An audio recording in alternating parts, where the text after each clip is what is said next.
श्रीमद् भगवत गीता अध्याय 1। धृतराष्ट्र बोलते हैं, हे संजय, धर्मभूमि कुरुक्षेत्र में एकत्रित युद्ध की इच्छा वाले मेरे और पांडु के पुत्रों ने क्या किया? संजय उत्तर देते हुए बोलते हैं, उस समय राजा दुर्योधन ने चक्रव्यूह रचना युक्त पांडवों की सेना को देखकर और द्रोणाचार्य के पास जाकर यह वचन कहा, हे आचार्य, आपके बुद्धिमान शिष्य द्रौपद पुत्र धृष्टद्युम्न द्वारा चक्रव्यूह का खड़ी की गई और पांडु पुत्र की इस बड़ी भारी सेना को देखिए। इस सेना में बड़े बड़े धनुषों वाले तथा युद्ध में भीम और अर्जुन के समान सूरवीर, सात्विकी और विराट तथा महारथी राजा द्रौपद, धृष्टकेतु और चेकितान तथा बालवान काशीराज, पुरुजित, कुंती भोज और मनुष्य में श्रेष्ठ सेव्य, पराक्रमी युधामन्यु तथा बलवान उत्तमोजा सुभद्रा पुत्र अभिमन्यु एवं द्रौपदी के पुत्रों के 5 पुत्र द्रौपदी के ये सभी महारथी हैं। हे ब्रह्म और हे ब्राह्मण श्रेष्ठ, अपने पक्ष में भी जो प्रधान हैं उनको आप समझ लीजिए। आपकी जानकारी के लिए मेरी सेना के जो सेनापति हैं उनको बतलाता हूँ। आप द्रोणाचार्य और पितामह भीष्म तथा कर्ण और संग्राम विजयी कृपाचार्य तथा वैसे ही अश्वत्थामा, विकर्ण और सोमदत्त का पुत्र भूरिश्रवा और भी मेरे लिए जीवन की आशा त्याग देने वाले बहुत से सूरवीरों, अनेक प्रकार के शस्त्र और शास्त्रों से सुसज्जित और सबसे सब युद्ध में चतुर भीष्म पितामह द्वारा रहित हमारी वह सेना सब प्रकार से अजय है और भीम द्वारा रक्षित इस लोगों की वह सेना जीतने में सुगम है।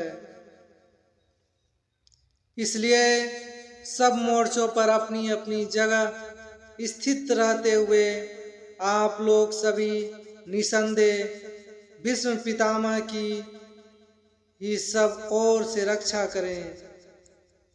कौरवों में युद्ध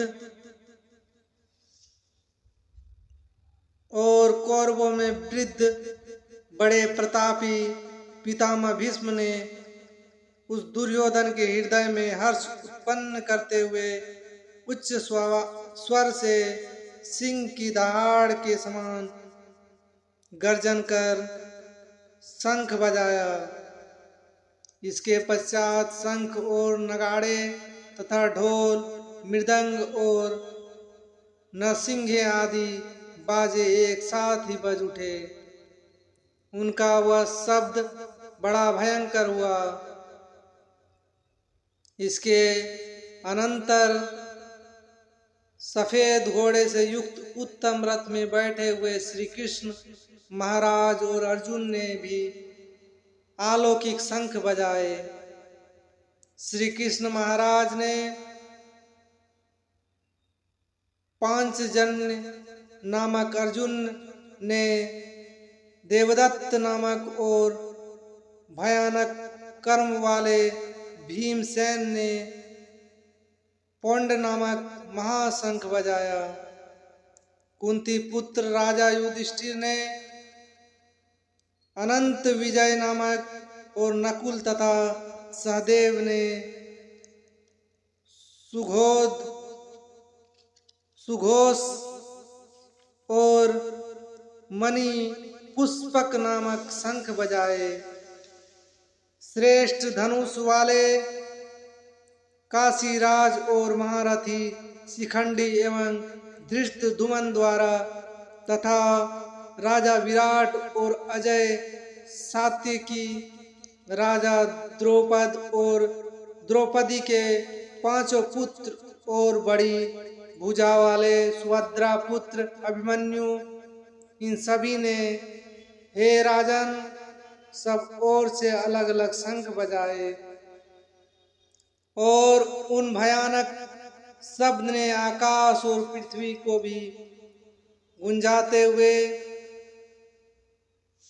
धृतराष्ट्र के अर्थात आपके पक्ष वालों के हृदय विदीर्ण कर दिए।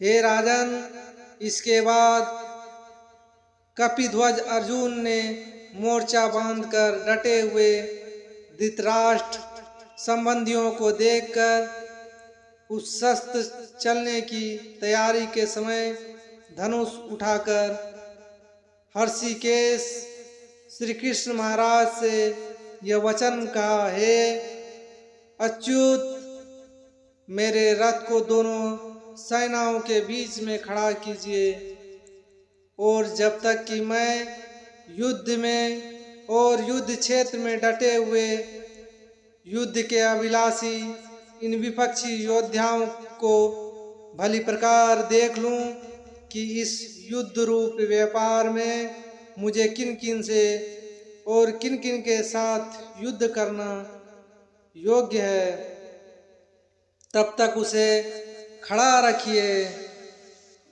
दुर्बुद्धि दुर्योधन का युद्ध में हित चाहने वाले जो ये राजा लोग इस सेना में आए हैं, इन युद्ध करने वालों को मैं देखूंगा।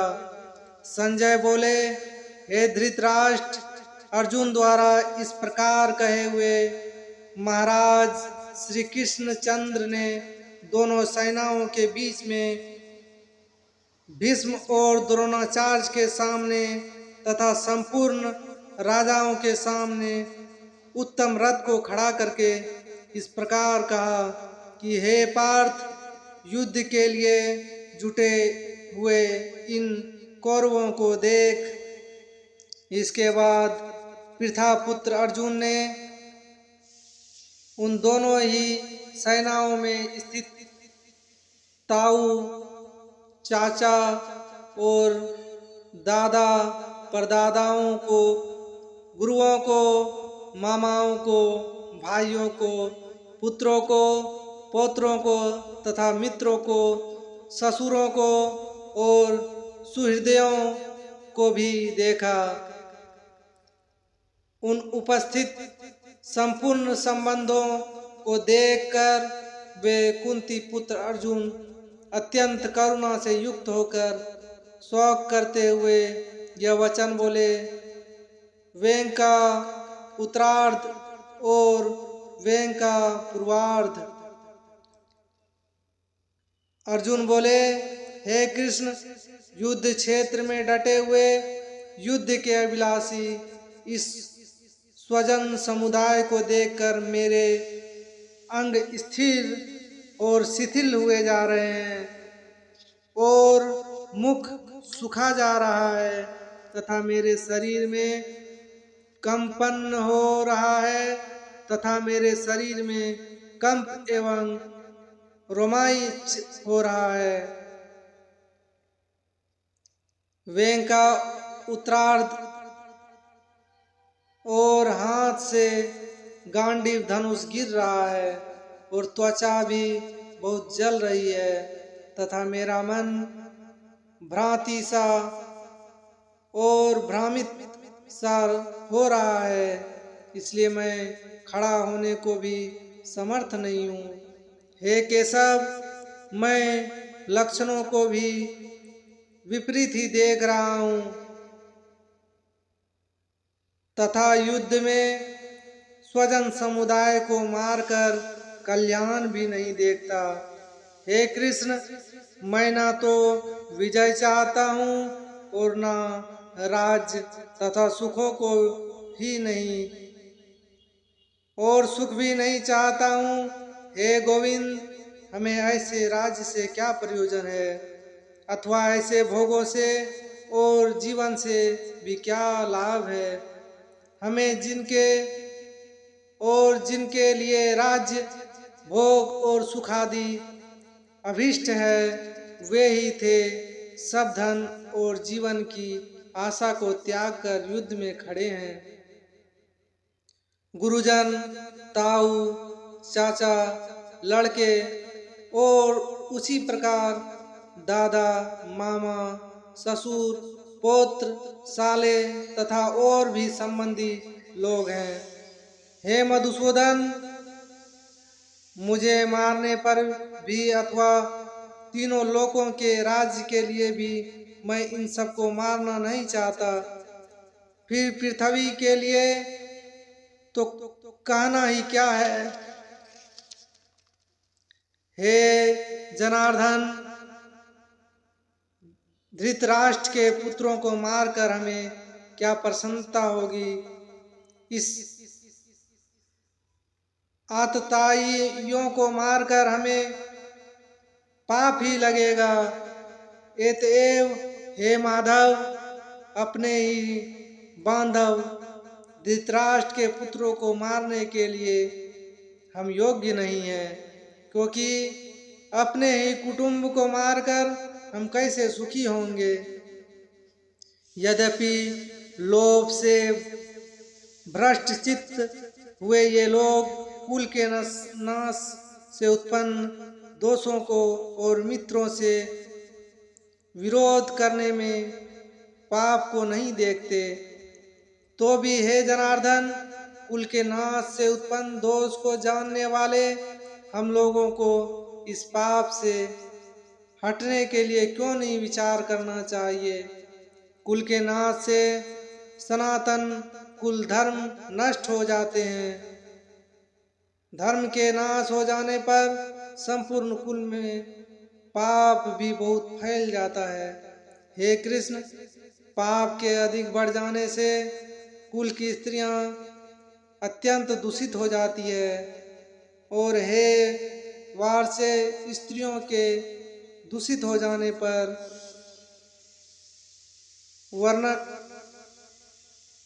स्त्रियों के दूषित हो जाने पर वर्ण संकर उत्पन्न होता है। वर्ण संकर कुल घातियों को और कुलों को नाश में ले जाने के लिए ही होता है। लुप्त हुई पिंड और जल की क्रिया वाले अर्थात श्राद्ध और तर्पण से वंचित इनके पितर लोग भी अधोगति को प्राप्त होते हैं। इस वर्ण संकर कारक दोषों से कुल घातियों के सनातन कुल धर्म और जाति धर्म नष्ट हो जाते हैं। हे जनार्दन, जिनका कुल धर्म नष्ट हो गया है, ऐसे मनुष्यों का अनिश्चित काल तक नरक में वास होता है, ऐसा हम सुनते आए हैं। हाँ, शौक हम लोग बुद्धिमान होकर भी महान पाप करने को तैयार हो गए हैं, जो राज्य और सुख के लोभ से स्वजनों को मारने के लिए उद्धत हो गए हैं। यदि मुझ शस्त्र रहित एवं सामना न करने वाले को शस्त्र हाथ में लिए हुए धृतराष्ट्र के पुत्र रण में मार डाले, तो वह मारना भी मेरे लिए अधिक कल्याणकारक होगा। संजय बोले, रणभूमि में शौक से उद्विग्न मान वाले अर्जुन इस प्रकार कहकर वान सहित धनुष को त्याग कर रथ के पिछले भाग में बैठ गए।